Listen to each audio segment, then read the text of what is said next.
누가복음 강의 51번째 시간으로 잃은 양을 찾는 목자라는 제목으로 하나님의 말씀을 선포하도록 하겠습니다. 종교개혁자 마르틴 루터가 이렇게 말했습니다. 신구약 성경 가운데 단 한 장을 선택하라고 한다면 나는 누가복음 15장을 선택하겠다. 왜냐하면 누가복음 15장만 있으면 나는 예수 그리스도의 복음을 정확히 설명할 수 있기 때문이다. 그러니까 루터의 말처럼 누가복음 15장은 중요한 복음의 핵심 메시지를 담고 있습니다. 여러분, 인생에서 가장 중요한 것이 무엇일까요? 가장 중요한 것, 정말로 이 한 가지 붙들어야 된다 하는 가치가 무엇일까요? 예수님 믿고 구원받아 천국 가는 것입니다. 동의하십니까? 세상에서 아무리 성공을 하고 일확천금을 모으고 대단한 인기를 누린다 할지라도 마지막에 지옥에 가면 완전히 실패한 인생이에요. 그렇잖아요. 이 세상에서 모든 거 다 누린 다음에 끝에 지옥에 간다. 끔찍한 것 아닙니까? 하지만 여러분, 세상에서 좀 덜 성공하고 덜 공부하고 덜 누리더라도 예수님 잘 믿고 구원받아 천국 가면 그 인생은 정말로 성공한 인생이에요. 제가 왜 이런 이야기를 하냐면, 예수님을 정말 믿는 사람들이, 진짜로 예수님을 믿는 사람들이 적기 때문에 그렇습니다. 지난주에 논지대로 말씀을 드린다면, 오늘날 교회들을 바라볼 때 예수님의 진정한 제자들이 너무나 적다라고 하는 거예요. 진정으로 예수 그리스도를 나의 구주, 나의 왕으로 섬기면서 삶의 자리에서도 철저한 제자로 살기 위해서 몸부림치는 사람이 적다는 것입니다. 정말 구원받지 않았는데, 아직까지 삶과 인격에서 구원받은 열매들이 하나도 맺혀지지 않고 있는데 구원받았다라고 착각하고 있는 사람들이 많다라고 하는 거예요. 그러면서 내가 신앙의 경력이 이만큼 됐고 내가 이만큼 헌신하고 있으니까 나는 안전하다라고 여기고 있는 사람들이, 착각을 하고 있는 사람들이 너무나 많습니다. 자, 오늘 예수님의 메시지의 핵심이 이런 분들을 겨냥하고 있습니다. 자, 많은 분들이 오늘 본문을 설교를 하면서 전도 메시지로 전하는 것을 많이 봐왔어요. 잃어버린 한 마리 양을 찾아냅시다, 그것이 목자의 심정입니다 라고 설교를 합니다. 물론 그렇게 해석을 하고 설교를 할 수도 있을 겁니다. 그런데 여러분 보세요. 거기에 머물면 메시지의 핵심은 건너뛰고 결론으로 가버리는 격이 돼버려요. 그러니까 이 말씀이 정말로 이야기하고자 하는 것을 건너뛰고 그냥 적용으로 그냥 가버리는 그런 격이 됩니다. 무슨 말인가 제가 설명을 드릴 텐데, 여러분, 오늘 본문에 나오는 비유의 목적은, 결론부터 말씀을 드리자면, 교회 안에 있는 자들을 경계하시기 위함이에요. 그러니까 교회 밖에 있는 사람들 전도 잘합시다, 영혼 한 영혼 구원합시다, 그것도 좋은 적용이긴 한데 그건 나쁜 설교라는 게 아니라, 근데 여러분, 핵심 메시지가 뭐냐면 교회 안에 있는 자들을 향해서 경계하시기 위해서 예수님이 이 말씀을 하셨다라고 하는 거예요. 자, 그래서 제가 오늘 이 세 가지로 이야기를 드릴 텐데, 말씀을 통해서 현재 교회 안에 있는 우리의 영혼을 깊이 점검해 볼 수 있기를 바랍니다. 말씀이 여러분의 마음을 정말로 터치하시길 바라요. 그래서 진짜 터치하셔서 진정으로 회심하시고, 가짜 회심 말고, 흉내 말고 진짜 회개하시고 진정한 믿음의 사람들로 변화되는 복된 시간 될 수 있기를 간절히 축복합니다. 자, 첫 번째는요, 첫 번째 포인트가 좀 이렇게 섬뜩합니다. 근데 우리가 직면해야 되는 포인트예요. 오늘날 교회 안에서 구원받은 사람들이 극소수입니다. 이게 첫 번째 논지예요. 예수님 말씀하시는, 오늘날 교회 안에서 구원받은 사람들이 극소수이다. 자, 오늘 읽은 이 예수님의 비유는 우리가 너무 잘 아는 말씀입니다. 많이 읽었고 많이 말씀으로도 들었고, 그렇죠, 주일학교 때부터 많이 우리 들었잖아요. 자, 양 100마리가 있는데 그 중에 한 마리를 잃어버린 겁니다. 근데 양은 어떠냐면, 여러분, 머리도 참 멍청하고 시력도 나빠가지고 잘못하면 길을 잃어버려요. 그래서 이 양을 갖다가 계속 보호하고 인도를 하지 않으면 결국은 낭떠러지 같은 데 떨어져서 죽기도 합니다. 저는 몽골 사역도 가보고 또 미국에 살 때도 이렇게 종종 봤고, 양이 막 몇백 마리씩 몰려 있어요. 그리고 여러분 성화 같은 데 보신 분들 계시겠지만은, 우리가 이제 오케이 목장 이런 데 가면 모여 있는 것처럼 그런 식으로 흩어져 있는 게 아니라, 그러니까 목자가 실제로 이렇게 쭉 가면은 양들이 첫 번째 양을 중심으로 해서 쭉 길을 이렇게 내 가지고 일렬로서 이렇게 쫙 행렬을 이루어 가지고 따라갑니다. 만약에 여러분 첫 번째 양이 목자를 잃어버려서 목자가 없는 상태에서 첫 번째 양이 계속 가면 어떻게 될까요? 실제로 절벽 같은 데 이르게 되면 이 양 수백 마리가 한 명이 아니군요. 한 마리만 떨어지는 게 아니라 이렇게 쭉 한 마리, 두 마리, 세 마리, 오늘 이렇게 양에 비유되어 있으니까 우리가 그러니까 떨어져서 낭떠러지에 다 떨어져 죽는다는 거죠. 그게 여러분 이 어리석고 시력도 나쁘고 한 양의 특징이에요. 자, 그런데 오늘 본문을 읽을 때마다 좀 이상한 점이 있어요. 목자가 99마리의 양들을 그냥 들에다가 두고 한 마리 잃은 양을 찾기 위해서 온 들판을 헤매면서 여기저기 다닙니다. 우리가 많이 읽었기 때문에 뭐 그랬다 이렇게 알고 있지만, 여러분 이거 가만히 읽어보면 이상한 일 아니에요? 99마리를 내버려 두고 한 마리를 찾아 떠나는 겁니다. 이 장면을 상상을 해보면 이런 의문이 드는 거예요. 대체 어떤 목자길래 한 마리 잃은 양 때문에 99마리를 위험한 들판에 그냥 내버려 두는가? 그리고 여기 나오는 한 마리 양은 누구이고 99마리의 양은 대체 누구를 가리키는가? 자, 저는 어릴 때부터, 이제 중요해요. 잘 들으십시오. 어릴 때부터 여러분도 아마 그러셨을 텐데, 이 99마리의 양은 이미 구원받아 하늘에 있는 성도들이라고 배웠습니다. 그렇지 않아요? 그죠? 전 그렇게 배웠어요. 그래서 대부분의 설교가들이 뭐라고 이야기를 하냐면, 이 99마리의 양은 여러분, 잃어버린 한 마리의 양을 찾는 것이 목자의 심정입니다. 그러니 잃어버린 한 마리의 양을 찾아냅시다 라고 말씀을 전하는 걸 제가 들었죠. 그렇게 배웠어요, 저도. 그런데 여러분 성경을 자세히 보면 그게 아니에요. 여러분 오늘 본문을 한번 보기 바랍니다. 7절 말씀을, 오늘 핵심 메시지인데 한번 읽어보겠습니다. 시작. 내가 너희에게 이르노니 이와 같이 죄인 한 사람이 회개하면 하늘에서는 회개할 것 없는 의인 99으로 말미암아 기뻐하는 것보다 더하리라. 자, 보십시오.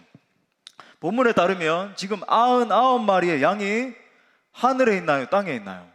땅에 있어요. 하늘에 있는 게 아닙니다. 땅에 있다 그래요. 그리고 지금 하늘에 있는 존재와 구분되게 말하는 거예요. 그리고 99마리를 수식하는 용어가 있는데 뭐라 그래요? 회개할 것이 없는 의인이라 그럽니다. 만약 여러분 99마리가 우리가 기존에 알고 있는 것처럼 구원받은 하나님의 자녀라고 한다면 이미 회개한 의인이라고 했어야 맞잖아요. 그러니까 그렇다면 회개할 것이 없다라고 하는 것은 지금 무슨 말인가? 이건 여러분 쉽게 말해서 빈정되는 말이에요.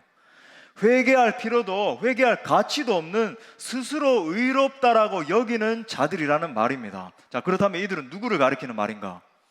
2절에 나오는 바리새인과 서기관들을 가리키는 말이에요. 자, 이게 비유인데 예수님이 지금 누가복음 15장에서 굉장히 중요한 세 개의 이제 비유를 하잖아요. 그죠? 이 비유인데 비유 해석에 있어서 결정적으로 작용하는 것 중에 하나가 뭐냐면, 여러분 이 비유를 누구에게 했냐는 겁니다. 여러분 우리가 커뮤니케이션 이론에서 굉장히 중요하게 생각해야 되는 게 뭐냐면 1차 청자가 있어요. 그리고 2차 청자도 있습니다. 여러분 제가 지금 말씀을 증거할 때 1차 청자가 여러분이잖아요. 그리고 지금 온라인으로 듣고 있는 여러분인데 2차 청자도 있죠. 우리 성도들이 아닌데 지금 온라인상에서 지금 우리 조회수가 그래도 몇백 회씩 이렇게 나오는데 우리 성도들이 아닌 상태에서 듣는 그런 분들도 계시는 거죠. 2차 청자가 계시는 겁니다. 예수님이 이걸 염두하신 거예요. 지금 이 비유를 누구에게 진짜로 하고 있냐는 겁니다. 자, 1절 말씀 보세요. 먼저 1차적으로 모든 세리와 죄인들이 말씀을 들으러, 그러니까 생략되어 있지만 예수님께 가까이 나왔다, 이렇게 이야기를 합니다. 자, 보십시오. 여기서 이제 모든 세리와 죄인들이라고 쓴 걸 보니까 지금 상상을 해보세요. 지금 우리가 말씀을 항상 해석할 때마다 그 장면을 한번 참 그려보는 게 너무 중요해요. 그러니까 많은 세리와 죄인들이 막 벌떼같이 이렇게 몰려온 겁니다. 큰 군중을 이뤄서 몰려온 걸 생각을 해볼 수 있어요. 당시에 그러면 세리들은 어떤 존재였는가? 그러니까 역사적으로 생각을 해봐야 되죠. 당시에 세리라고 하는 존재는요, 세금을 걷는 텍스 컬렉터인데, 쉽게 말해서 이 세금을 모으는 사람인데, 그냥 우리로 따지면 뭐 국세청 같은 그런 역할을 하던 사람들이 아니고, 당시 이 유대 땅을 지배하고 있던 로마 정권과 로마 세력과 결탁을 해서 중간 역할, 매개 역할을 하던 그런 사람이었습니다. 그래서 이제 유대인들에게 텍스를 모으는데, 세금을 모으는데, 그냥 합당한 뭐 1이라고 하면 1의 세금을 모으는 게 아니라 10을 뜯어낸 다음에 자기가 5 정도를 흡수를 하고 나머지 5를 로마에다 넘기는 역할을 했어요. 그러니까 당시 유대 땅에 있던 이 이스라엘 백성들이 이 텍스 컬렉터들, 이 세리들을 바라보면서 어떤 감정을 느꼈을까요? 마치 우리가 일제치하에 일제의 앞잡이가 돼가지고 우리를 막 착취를 하고 중간에서 자기 부를 증식하던 그런 사람들을 바라보는 눈빛으로 이 유대인들이 그런 사람들을 그렇게 생각했다는 거죠. 세리들을 천하의 나쁜 놈들인 겁니다. 그들을 향해서 분노를 느끼고 있었던 거예요. 로마 정부에 결탁돼 있던 아주 악한 사람들, 그렇게 여겼던 겁니다. 매국노들이죠. 자, 또 당시에 죄인들을 언급을 하고 있는데, 죄인들은요 어떤 사람들이냐면 일반적으로 창녀들을 말했어요. 그러니까 몸을 파는 사람들, 그래가지고 자기의 생계를 이어가던 그런 사람들을 지칭했습니다. 자, 소위 지금 오늘 말하고 있는 죄인들과 세리들은 어떤 사람들인가? 사람들로부터 인간 취급 못 받는 사람들이에요. 천대와 멸시를 한 몸에 짊어진 사람들이 지금 예수님 앞에 몰려온 겁니다. 자, 이것을 보고 2절에 보니까 바리새인과 서기관들이 막 수군수군대기 시작했어요. 이런 겁니다. 아니, 이 사람이, 선생이라고 하는 랍비라고 하는 사람이 죄인들을 영접을 하다니, 세리같이, 죄송합니다, 저 나쁜 놈들과 음식을 먹다니, 아니 더러운, 우리가 취급도 하지 않는 창기들과 동석을 해가지고 이야기를 하고 그들에게 메시지를 전하고 있네. 막 수군대기 시작한 거예요. 자, 바로 이 모습을 보고 예수님이 하신 비유가 바로 오늘 잃은 양의 비유입니다. 여러분, 인식이 되십니까? 그러니까 지금 우리가 단순히 그냥 바로 우리는 읽고 싶은 것만 읽잖아요. 그래서 우리 전도해야 됩니다, 여기로 훌쩍 뛰면 안 되는 거예요. 지금 어떤 대상을 가지고 염두에 두고 예수님이 지금 말씀하고 계시는가, 그걸 명확히 알아야 되는 겁니다. 잃은 양의 비유예요. 자, 다시 집약을 하자면, 한 마리의 잃은 양은 회개를 했습니다. 이 한 마리만 회개를 했어요. 그런데 나머지 99마리의 양은 자기는 회개할 필요가 없다라고 생각했어요. 자, 그렇다면 99마리의 양은 누구인가? 바리새인과 서기관들입니다. 교회 안에 있는 바리새인과 서기관들이에요. 당시 교회, 관념에서 교회. 자, 한번 상상을 해봅시다. 생각을 해보겠어요. 제가 이제 주일이 돼서 앞에 서서 이제 말씀을 열심히 준비해서 설교를 하는 겁니다. 설교를 하는데 회중 가운데 각종 막 범죄자들이, 끔찍한 범죄자들이 앉아 있는 거예요. 또 창녀들이 있고, 죄송합니다, 이런 표현을 써서 성경에 쓰이는 그 표현대로 하는 겁니다. 이제 그리고 또 거린들이 앉아 있고, 또 청소년들이 있는데 뭐 올바른 공부 열심히 하고 이런 친구들이 아니라 막 문제아들 있잖아요. 막 소년원 몇 번씩 갔다 오고 막 문신 이래 새겨 있고, 그런 문제아들이 앉아 있고, 사회에서 낙인 찍힌 사람들이 이제 우리 회중 가운데 약 200명이 제 설교를 들으러 온다라고 한다면, 여러분 오늘날 성도들이 어떻게 생각할까요? 아마 처음부터 수근수근하기 시작할 겁니다. 거린들이 앉아 있으니까 냄새도 막 나겠죠, 그죠? 우리가 막 저 수원 역전에 가면 그런 분들 있잖아요. 막 냄새가 막 나고, 이런 분들이 앉아 있으니까, 그리고 막 이상한 막 문신을 새긴 청소년들, 청년들이 앉아 있고 하니까, 야, 겁도 나고 막 냄새도 나고 막 수근수근, 이건 무슨 일인가? 그럴 거예요. 그러면서 이런 생각을 할 겁니다. 아니, 목사님은 왜 자꾸 저런 사람들하고 어울리셔? 왜 자꾸 목사님이 저런 사람들 전도하셔가지고 막 포용을 하셔가지고 우리 교회가 막 이렇게 어지럽게 되는 거야? 막 끝나고 나면 얘네들이 아직 옛 성미가 남아있다 보니까 막 저 카페에서 싸우기도 하고, 그죠? 청소년 사역하고 청년 사역할 때 그런 청년들이 있었거든요. 진짜 이 조폭에 있다가 나와가지고 저한테 와가지고는요, 아 목사님 오늘은 부흥이 은혜롭던데요. 막 이러면서 요 온몸에 문신 새기고, 제가 그래서 아는 그 피부과 의사 선생님이 계셔서 이 문신 지우라고 그 무료로 그 지우는 게 쉽지 않은데 막 이렇게 해주고 그랬는데, 은혜를 받아가지고 이 친구가 똑같은 모습이에요. 예?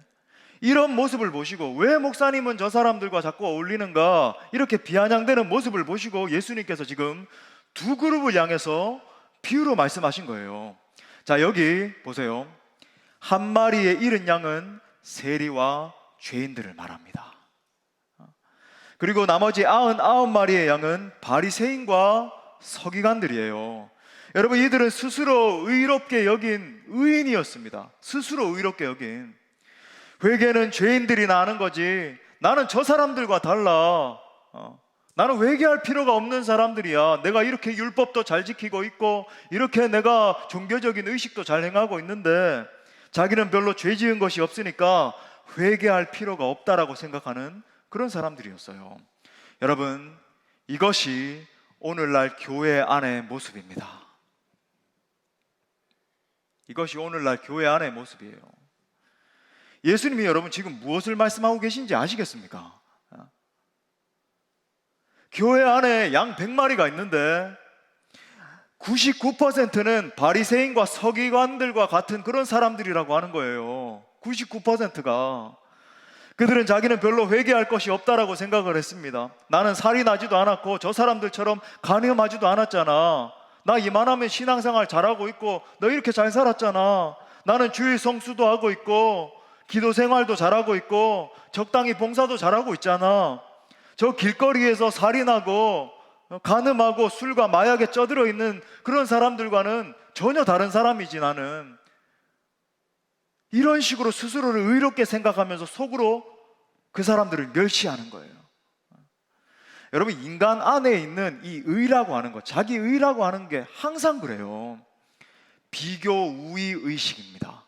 인간 안에 있는, 여러분 우리 안에 있는 이 의라고 하는 건요, 항상 이 비교 우위 의식 안에서 생겨나요. 뭐 이런 메시지를 듣고 나면 하나님 회개합니다 이렇게 할 수 있어요. 하나님 제가 죄인입니다 회개합니다, 그렇게 하나님 앞에 나오면서도 어떤 사람과 대치가 되거나 어떤 일이 있으면 뭐라고 비교하는 줄 아세요? 그래도 나는 저 사람보다는 조금 낫지. 그 의가 있기 때문에 그 사람을 용서를 못하는 거예요. 그래도 나는 저 사람보다는 조금은 더 나은 사람이지.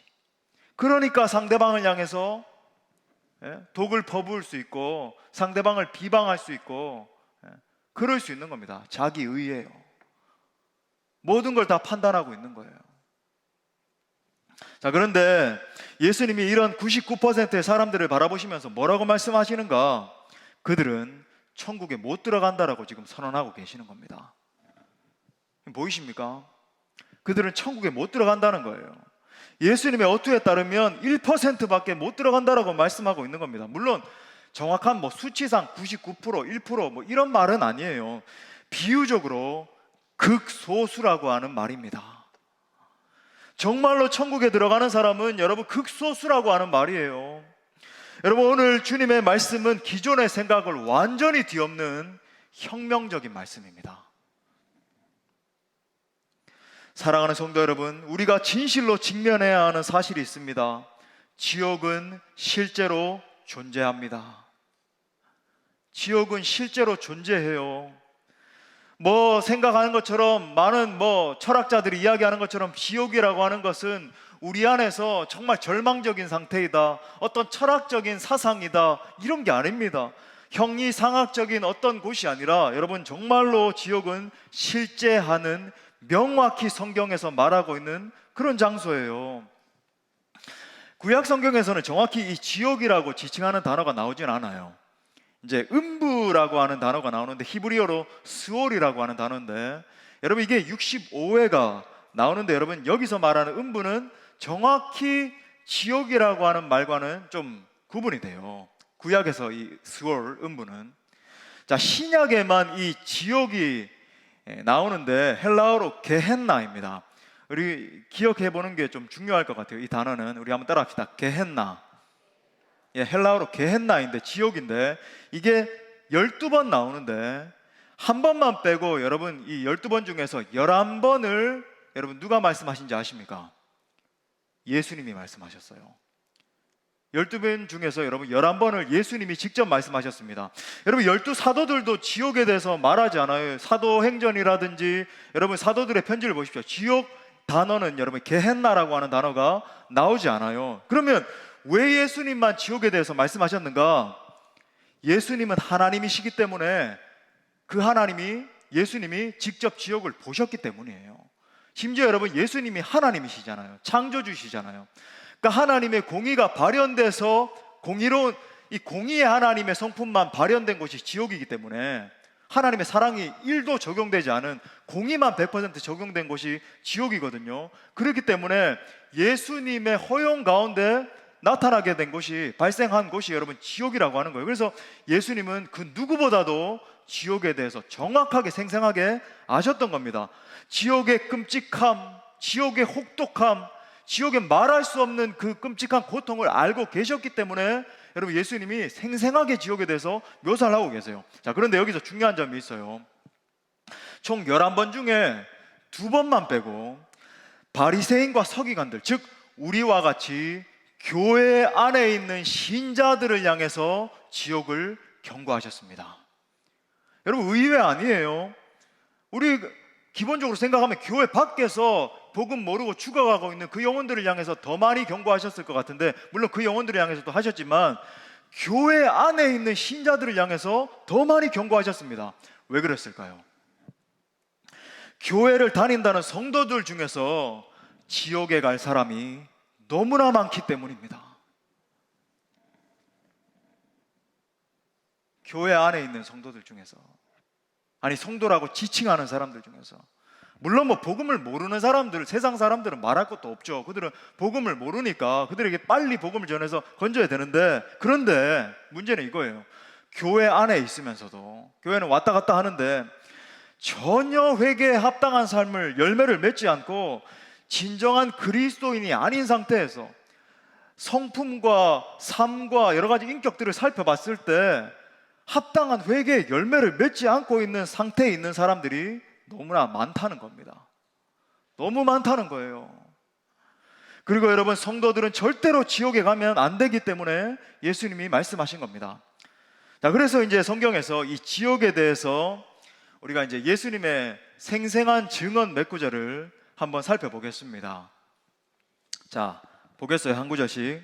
마가복음 9장 47절부터 48절 말씀 제가 읽어드립니다. 만일, 여러분 이 말씀들에 직면을 하셔야 돼요. 만일 내 눈이 너를 범죄하게 하거든 빼버리라. 한 눈으로 하나님의 나라에 들어가는 것이 두 눈을 가지고 지옥 게헨나에 던져지는 것보다 나으니라. 거기에는 구더기도 죽지 않고 불도 꺼지지 아니하느니라. 그러니까 우리가 지옥은 유황불이고 꺼지지 않는 불이 있고 심지어 영원한 고통이 이어지는 곳이다 라고 하는 사상이 나온 구절이 바로 여기입니다. 다름이 아니라, 여러분 보세요. 지옥의 특징이 나오는데 영원히 꺼지지 않는 불구덩이라는 거예요.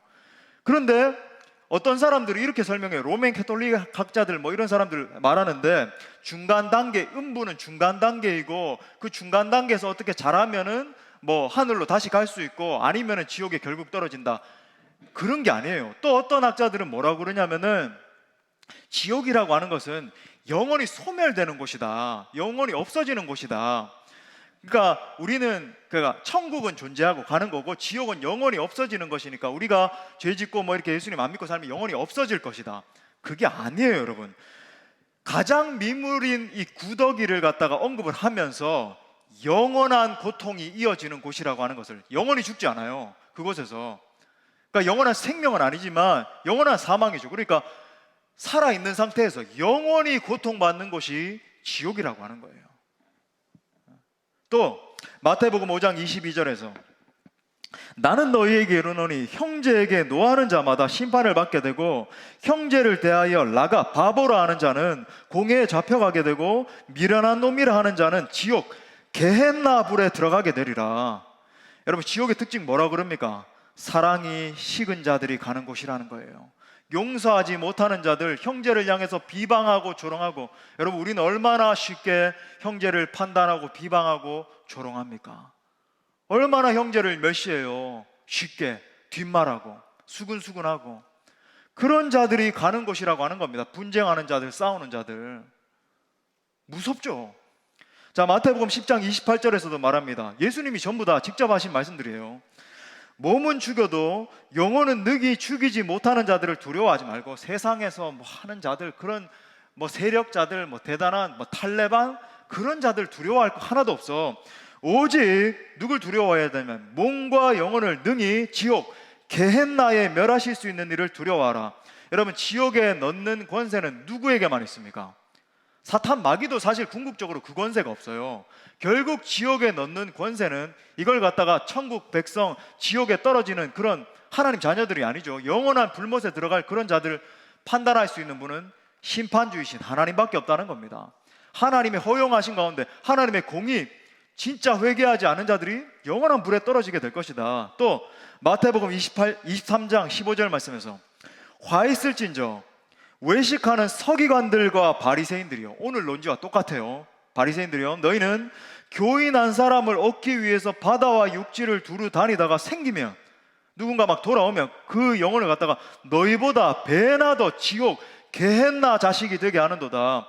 오늘 말씀과 똑같아요. 교회 안에 있는 자들을 향해서 경고하는 겁니다. 또 마태복음 23장 33절에서 뱀들아, 예수님 이렇게 말씀하셨어요. 독사의 새끼들아, 막 욕을 하시면서 너희가 어떻게 지옥 게헨나의 판결을 피하겠느냐. 지옥은 어떤 곳이냐? 예수님의 저주를 받은 자들이 가는 곳이 지옥이라는 거예요. 자, 5구절만 살펴봤어요. 여러분 보십시오. 천국과 지옥은 실제로 존재합니다. 그리고 여러분 기억하십시오. 선포합니다. 지옥은 절대로 가면 안 되는 곳입니다. 여러분의 인생 전체를 걸고 가장 중요한 진리, 지옥은 절대로 가면 안 되는 곳이에요. 간절히 바라는 것은 우리 교회에서는 한 사람도 지옥불에 떨어지는 성도들이 없기를 간절히 바랍니다. 제가 뭐 다른 것 아무리 잘하면 무슨 소용이 있겠어요. 저는 이것 하나를 위해서 존재하는 거예요. 지옥에 가면 안 되는 겁니다. 할렐루야. 자, 그러면 이런 단식이 터져 나와야죠. 자연스럽게. 어떻게 해야 됩니까? 어떻게 해야 됩니까? 이게 이제 두 번째 논지예요. 한번 따라합시다. 진정으로 회개해야 합니다. 진정으로 회개해야 돼요. 자, 다시 한번 우리 7절 말씀, 오늘 핵심 구절이에요. 읽어보겠습니다. 시작. 내가 너희에게 이르노니 하늘에서는 회개할 것 없는 의인 99으로 말미암아 기뻐하는 것보다 더하리라. 자, 지금 예수님이 무엇을 강조하고 계십니까? 이 두 번이나 반복되는 단어죠. 회개해야 된다는 거예요. 진정으로 회개해야 천국 들어간다, 그 말씀 하시는 거예요. 자, 그러면 회개가 뭡니까? 중요하죠. 회개는 예수님 믿고, 정말 예수님 믿고 내가 가던 길에서 돌이켜서 완전히 180도 방향을 바꾸는 것이 회개입니다. 이 회개에 대한 큰 오해가 있어요. 많은 사람들이 후회를 회개로 착각합니다. 후회하는 것, 그저 뭐 과거에 내가 참 큰 잘못을 저질렀구나, 뭐 끔찍한 범죄를 저지르는 그런 사람이 있으면 과거에 내가 이런 죄를 저질렀구나, 아니면 작은 죄다 이렇게 판단을 하더라도 스스로, 그것도 큰 죄임에도 불구하고 내가 이거 참 후회된다, 뉘우치는 것, 이런 것들을 회개라고 생각을 합니다. 여러분, 근데 진정한 회개는 뉘우치는 것뿐만 아니라 정말 뭐 주일날 나와서 주님 회개합니다, 이것도 뭐 회개죠. 근데 이건 아주 뭐 1차적인 회개예요. 그렇게 뉘우치는 것뿐만 아니라 내 인생을, 전 인생을 통전적으로 바꾸는 것입니다. 그게 회개예요. 예수님 믿기 전에는 내 마음대로 내 뜻대로 세상을 산 겁니다. 하지만 예수님을 주로 영접하고 나서 180도 돌이켜서 하나님께로만 향하는 거예요. 오직 예수 그리스도 한 분만 바라보고 한눈 팔지 않고 예수 그리스도만 믿고 순종하고 따르는 것입니다. 여러분, 이것이 진정한 회개입니다. 그렇다면 여러분에게 질문합니다. 여러분 각자는 진정으로 회개하셨습니까? 여러분은 진정으로 회개하셨습니까? 자기가 정말로 큰 죄인이라고 여기는 사람만 여러분 회개할 수 있어요. 이 성경은요, 존 스타트 목사님이 하신 말씀인데 하나님의 기소장과 같은 거예요. 검사이신 하나님이 기소하시는 겁니다. 성경의 여러분 1차적인 진리는요, 우리가 다 죄인들이라고 하는 사실을 고발해요. 자, 오늘 말씀과 연결되는 말씀인데 이사야서 53장 6절 말씀에서 양들인 우리에게 이렇게 말합니다. 우리는 다 뭐라 같아요? 양 같아서 그릇 행하여 각기 제 길로 갔다. 내가 바로 그 길 잃은 양이라고 하는 거예요. 다른 이가 아니라 내가 바로 그 길 잃은 양이라는 겁니다. 방향이 완전히 틀어진 양, 하나님을 경외하는 것에서 완전히 벗어나서 내 마음대로 내 뜻대로 죄악 가운데 뒹굴거리면서 사망 상태에 놓여있던 그 양이 바로 나라는 거예요. 그런데 여러분 보세요. 이 양은 뭐 그저 산책하러 가고 피크닉 즐기러 간 게 아닙니다. 배고파서 먹이를 찾기 위해서 갔어요. 여러분처럼 열심히 공부하고 열심히 일을 했습니다. 그런데 문제는 목자를 떠나서 혼자 간 거예요. 여러분, 이 죄의 핵심이 바로 이겁니다. 목자를 떠나서 혼자 간 거예요. 목자를 떠난 것입니다. 하나님을 벗어나서 내 자력으로 열심히 공부하고 열심히 일하는 게 여러분 죄예요. 아니 목사님, 열심히 일하는 것도 죄입니까? 하나님을 떠나서 열심을 다하는 모든 것들이 죄인 거예요. 성경은 이것을 가지고 뭐라 그러냐면 각기 제 길로 갔다 말하는 겁니다. 하나님 없이 공부하고 하나님 없이 대학 가고 하나님 없이 시집 가고 장가 가고 하나님 없이 성공하고 하나님 없이 인생을 사는 것이 성경이 말하는 죄의 핵심입니다. 즉 하나님이 아니라 내가 내 인생의 주인 되는 것, 여러분 이게 죄의 본질이에요. 가만히 보면 요즘은 그 어떤 시대보다도 이 돈이 우상이 된 시대가 된 것 같습니다. 전부 돈 앞에 벌벌 떨는 것 같아요. 아이들도 막 돈 많이 버는 직업이 최고라고 생각을 합니다. 그러니까 이제 공부 좀 잘하는 애들은 전부 의사 되겠다, 변호사 되겠다. 그 이유 뭡니까? 돈 많이 버는 직업이니까, 돈 많이 벌 수 있으니까. 대부분 또 인류 대학 나와서 최고 연봉이 주는 회사에 들어가야 된다. 그걸 인생 목표가 됐어요, 전부 다. 나중에 그걸 성취하고 나면 어느 정도 안정이 되면 허무감이 몰려와서 견디질 못하는 거죠. 죄 짓고 또 공포자들 있잖아요. 공포자들 뭔지 아세요? 공부 포기자들. 공부 포기자들 있잖아요. 각 가정에 한 명씩 있잖아요.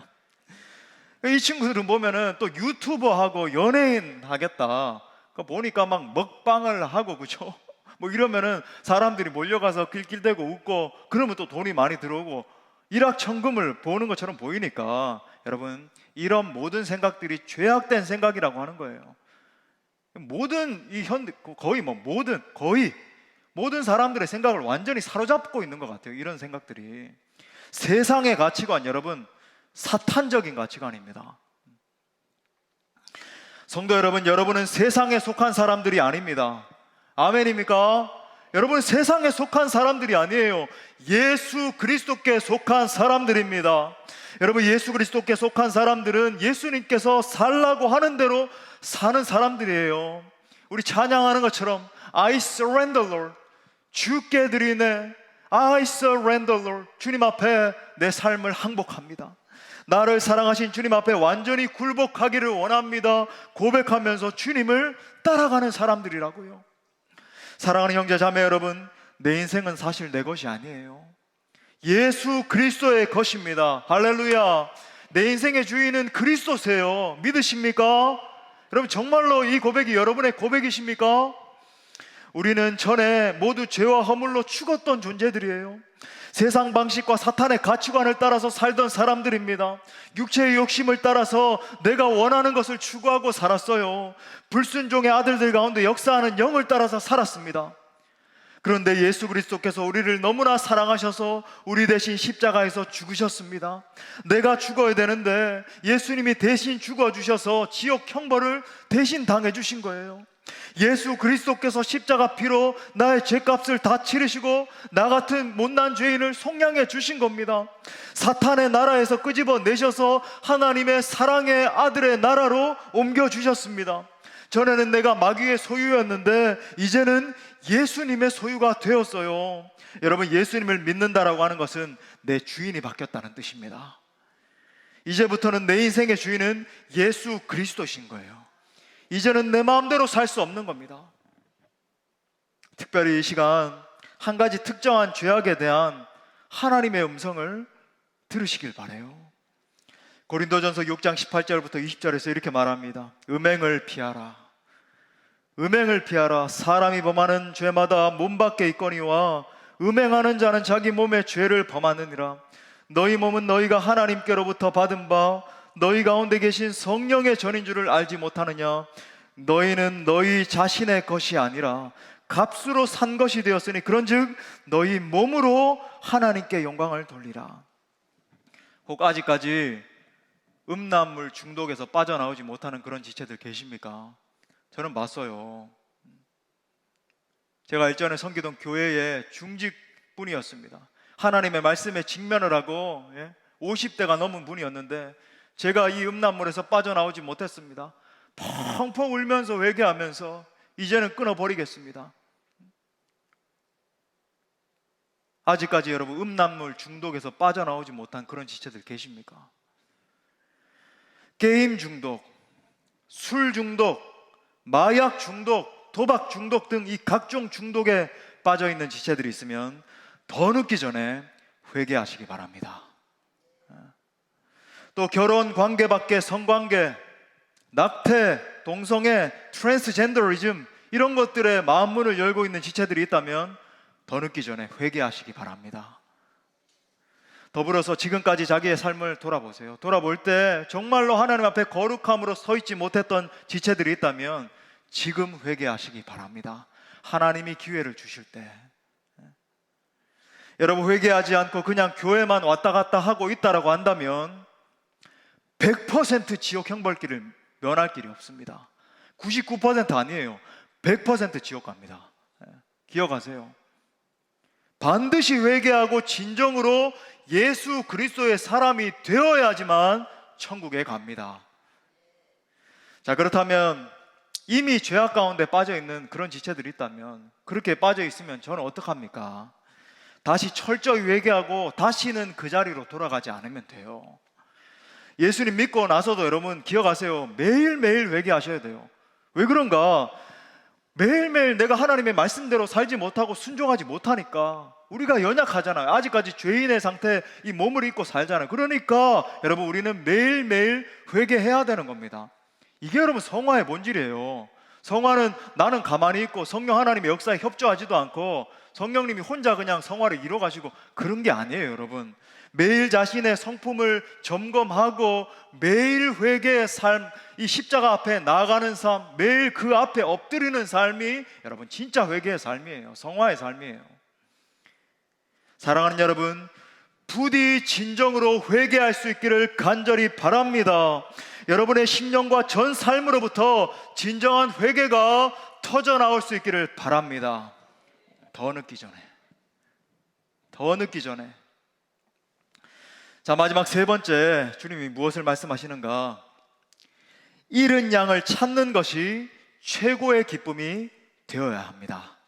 우리 한번 따라합시다. 잃은 양을 찾는 것이 최고의 기쁨이 되어야 한다. 그러니까 인생 최고의 목적이 돼야 된다는 거예요. 자, 누가복음 15장에 보면 여러분 잘 아시는 것처럼 비유가 3개가 나오는데, 잃은 양의 비유, 두 번째는 이제 잃은 동전 비유, 다음 주에 살펴볼 말씀입니다. 잃은 동전 비유, 마지막 세 번째 이제 우리가 곧 잘 말하는 이 탕자의 비유, 돌아온 탕자. 근데 잃은 아들의 비유라고 할 수 있겠죠. 이 잃은 비유가 나와요. 여러분 이 비유들의 공통점이 무엇인지 아십니까? 잃은 것을 찾은 다음에 하나님이 너무 기뻐하시는 거예요. 잃은 양 하나가 돌아오면 하늘 잔치가 벌어지는 겁니다. 하나님이 너무 기뻐서 어쩔 줄을 몰라 하세요. 천지를 지으신 여러분 전능하신 하나님이 이 땅을 바라보시면서 여러분 가장 기뻐하시는 게 뭘까요? 잃어버린 한 영혼이 회개하고 돌아오는 겁니다. 우리 주님 가장 그걸 기뻐하세요. 예수님은 우리가 회개하는 모습을 보면, 잃어버렸던 여러분이 회개하는 모습을 보면 기쁨을 이기지 못해서 막 소리를 지르시고 춤을 추시는 거예요. 예수님에게는 죄인 한 사람이 회개하고 돌아오는 것보다 더 큰 기쁨은 없습니다. 여러분, 이것이 예수님의 마음입니다. 이것이 하나님 아버지의 마음이에요. 여러분, 이 같은 예수님의 마음을 알 수 있기를 바랍니다. 예수님은 회개한 여러분 한 분 한 분을 값진 보물로 여겨주십니다. 회개한 우리 한 사람 한 사람은요, 주님 앞에 너무나 존귀한 존재들이에요. 그런데 많은 사람들을 살펴보면 자기 자신을 너무나 하찮은 존재로 여기는 거예요. 우리는, 여러분 생각해 보세요. 우리 주머니에 있는 100원짜리 몇 개가 있다가 하나가 없어지면 이거 조금 찾다가 그냥 잊어버리잖아요. 하나 100원 동전 하나 없어졌나 보다. 그런데 예수님은 그렇게 하지 않는다라고 말씀을 하세요. 오늘 말씀에서도 그렇고 8절 말씀에서도 그렇고 예수님은 끝까지 찾으십니다. 끝까지 찾으세요. 왜요? 우리 한 영혼 한 영혼이 하나님 앞에 너무나 존귀하기 때문에, 너무나 사랑하기 때문에 여러분 한 분 한 분은 하나님 앞에 무한한 가치를 지닌 존재들이십니다. 그러니까 하나님이 그렇게 기뻐하시는 거죠. 예수님은 세상에 나 혼자만 있다고 할지라도 나 혼자를 구원하시기 위해서 십자가를 지셨을 것입니다. 하나님은 여러분을 너무나 사랑하십니다. 아멘입니까? 하나님은 여러분을 뜨겁게 사랑하세요. 그 하나님의 마음 한 번 더 들어봅시다. 우리 스바냐서 3장 17절, 여러분 이거 하나님의 음성입니다. 읽겠습니다. 시작. 너의 하나님 여호와가 너의 가운데 계시니 그는 구원을 베푸실 전능자이시라. 그가 너로 말미암아 기쁨을 이기지 못하시며 너를 잠잠히 사랑하시며 너로 말미암아 즐거이 부르며 기뻐하시리라 하리라. 이것이 저와 여러분을 너무나 많이 사랑하시는 하나님 아버지의 심장입니다. 여러분이 회개할 때, 여러분이 주님 앞에 돌아올 때 기쁨을 이기지 못하시고 노래하시고 춤을 추시는 거예요. 자, 그렇다면 질문합니다. 여러분의 기쁨의 원천은 무엇입니까? 여러분의 기쁨의 원천은 뭐예요? 무엇을 했을 때 여러분 가장 큰 성취감을 느끼십니까? 어디서 최고의 행복과 기쁨을 느끼세요? 여러분, 이거 정말 속일 수 없는 건데, 내가 가장 기뻐하는 것이 사실 내 인생의 목적입니다. 내 인생 목적 이겁니다 하면서 다른 거 기뻐하잖아요. 그러면 사실 그게 기뻐하는 거예요. 그게 목적입니다. 여러분, 예수님은 잃은 양이 회개하고 돌아올 때 가장 기뻐하세요. 그렇다면 여러분도 한 영혼이 회개하고 돌아오는 것을 인생 최고의 기쁨으로 삼기를 바랍니다. 여러분이 열심히 공부를 하시든 열심히 일을 하시든 무엇을 하든 간에 복음을 위해서 살 수 있길 바랍니다. 예수 그리스도의 이름을 열방 가운데 증거하는 일을 위해서 사십시오. 잃어버려져서 방황하고 있는 양들을 살려내는 일을 위해서 여러분의 인생을 던질 수 있기를 바랍니다.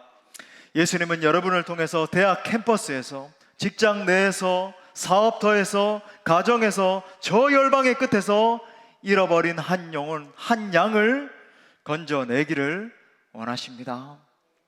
저는 어제도 그런 마음이 드는 거예요. 아프가니스탄에 대한 것들을 이렇게 보다가 이런 마음이 드는 겁니다. 제가 저 중동 지역에 복음을 전하기 위해서 이란이라든지 터키, 이집트 이런 땅들은 밟아봤는데 아직까지 저 아프가니스탄 한 번도 밟아본 적이 없는 거예요. 시리아도 밟아본 적이 없고 제가 밟지 못했던 땅들이 너무 많이 있는 겁니다. 그러니까 저의 중심으로부터 그런 고백이 나오는 거예요. 아프가니스탄 이 땅을 잠시 묘사한 영상을 보면서 하나님, 저를 저 땅 가운데 보내주시옵소서. 하나님, 언젠가 제가 한 번도 저 땅을 밟지 못했는데 복음을 위해서 저 땅에 한번 들어가게 하여 주옵소서. 시리아에 가게 하여 주옵소서.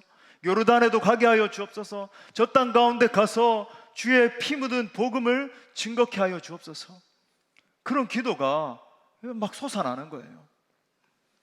잃어버린 양들에게, 저 열방 가운데서 한 번도 복음을 들어보지 못하고 죽어가고 있는 저 불쌍한 영혼들에게 복음을 전해서 찾는 것이 여러분 인생의 최고의 가치가 되시기를 바랍니다. 말씀의 결론을 맺겠습니다. 예수님은 오늘 잃은 양 비유를 통해서 우리들의 낡은 생각을 바꾸시길 원하십니다. 첫 번째, 교회 안에도 구원받는 사람은 극소수입니다. 두 번째, 정말 구원받고 천국 가는 사람은 회개하고 세상 가치관을 버리고 예수 그리스도를 주인으로 모시고 사는 사람들이에요. 마지막 세 번째로, 예수님이 가장 기뻐하시는 것은 잃어버린 한 마리의 양을 찾을 때입니다. 그리스도인은 이것을 인생의 최고 기쁨, 최고 목적으로 삼고 사는 사람들이에요. 아무쪼록 잃어버린 양을 찾으시는 주님의 마음을 알아 진정 주님의 기쁨으로 살아가시는 모든 주의 권속들 될 수 있기를 간절히 축원합니다. 축원합니다. 우리 말씀을 주신 하나님께 영광의 박수 올려드리겠습니다. 주님 감사합니다. 우리 다 같이 일어나서 우리 주님의 마음으로 찬양하고 기도합시다.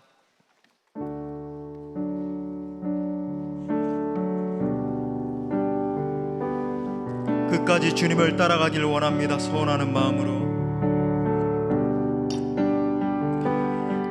오직 주의 사랑에 매여 내 영 기뻐 노래합니다. 이 소망의 언덕 기쁨의 땅에서 주께 사랑 드립니다. 오직 주의 임재 안에 갇혀 내 영 기뻐 찬양합니다. 이 소명의 언덕 거룩한 땅에서 주께 경배드립니다. 아멘. 주께서 주신 모든 은혜 나는 말할 수 없네. 내 영혼 즐거이 주 따르렵니다. 주께 내 삶 드립니다. 우리 다시 한 번 더 진실된 고백으로 주님 따라가길 원합니다. 오직 주의 사랑에 매여 내 영 기뻐 노래합니다. 이 소망의 언덕 기쁨의 땅에서 주께 사랑들이 오직 주의 임재 안에 갇히길 원해요. 오직 주의 임재 안에 내 영 기뻐 찬양합니다. 내 영 기뻐 찬양합니다. 이 소명의 언덕 거룩한 땅에서 주께 우리 주님 앞에 결단하는 믿음으로 두 손을 높이 들고 주께서 주신 모든 은혜 나는 말할 수 없네. 내 영혼 즐거이 주 따르렵니다. 주께 내 삶들 다시 한 번 더 주님 앞에 주께서 주신 모든 은혜 나는 말할 수 없네. 내 영혼 즐거이 주 따르렵니다. 주께 내 삶 드립니다. 사랑하는 여러분, 이 시간 우리 말씀 붙들고 함께 기도할 때 주님은 지금도 애타는 심정으로 이 자리에 서 있는 잃어버린 한 영혼을 찾고 계십니다. 오랜 시간 교회 안에 있었지만 여전히 회개하지 않고 있는 심령들의 문을 두드리고 계십니다.